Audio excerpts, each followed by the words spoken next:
Eagle Eye Football here, Crystal Palace 2, Everton 3. I'm joined here with Rich. Thoughts on the game? Were we unlucky? It's so frustrating because we were a lot better than we were last week against Burnley and coming away with nothing. But this is football. You've got to take your chances when you get them, and you've got to defend better than that against a team that we knew were going to be physical. Like, they dominated the midfield, in my opinion. They literally went direct. We couldn't cope with, and it's not even necessarily coping with the first header, but the second ball always dropped to their player, you know. And that's typical Dyche ball. We just didn't react to it. All 3 goals we conceded were crap. When you think, actually, the build-up for the 3rd goal was decent from their point of view, but we lost the ball in the build-up to that. Yeah, it was our mistakes which led to their goals. And it's a common theme. We lost the ball for all 3 of their goals, you know. And just naive defending, unfortunately. Even though it's not the game we wanted, not the points we wanted, there are definitely some positives to gain out of this game. And one unlikely contender for that is Jeff Schlupp. I thought he had a pretty good game today. He was really good. He was good today. I know we gave him so much slander, but he was good today. He was positive. Like, whenever Mitchell got the ball on the left-hand side, he was making forward runs. And it was like, fair play. Like, that's all we need from you. Just make the run. Because normally he tucks inside and he just hides, but he was so much better today. Other than, like I said, I think we played some good football. Some of the passing and the passages of play we had were good. It's just we lack that attacking threat, not attacking threat, but end product. You know, Edward. I think we just need a player who runs in behind as another option, because all our strikers seem to want to come to feet. You know.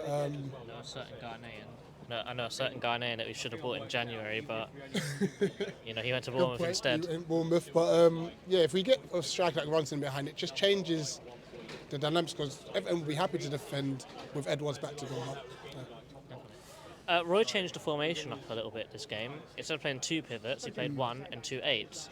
Eze in an 8 is a bit of a here or there situation because he's more of a 10, but Lerma, as the only 6, how do you think his game was? He did look like he missed a core just a little bit. I think so, but the funny thing is, it wasn't so much his defensive work that was bad. It was his passing. His passing wasn't good enough. And obviously, we've seen Hughes play higher up the field. He's decent with the passing, but then he struggles to get back. And I think that was the 3rd goal. He lost his man. You know, good finish from Gay for DM. It's a good finish, but once again, not tracking runners. It was similar to Villa away, where I think if he had continued making that run, that goal gets prevented, and he was blaming Mitchell, and I think he was blaming Mitchell again for this. You know, a lot of actually defensive, we were always seeming to pass the buck to Mitchell. Schlupp did it in the first half when he didn't track Ashley Young's run. Like, no, just track your runners. Yeah, I mean, Mitchell was under pressure a little bit today. I think the ball came out after a corner and he tried to pass it out and he messed it up twice in a row, I think. Do you think that he just needs a bit I wouldn't say he needs a rest, but there needs to be someone there to give him a bit of competition to keep his levels up, man?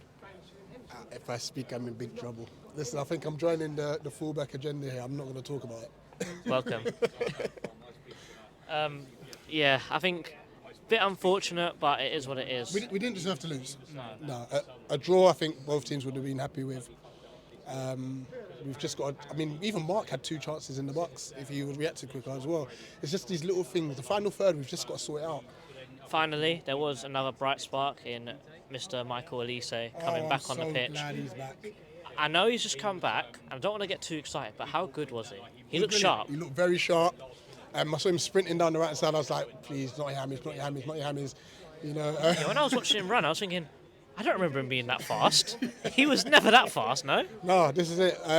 But he was brilliant. He was brilliant. And it's funny enough, I started watching Ebbs a bit more when he came. Ebbs was looking for Elise every time he had the ball, you know.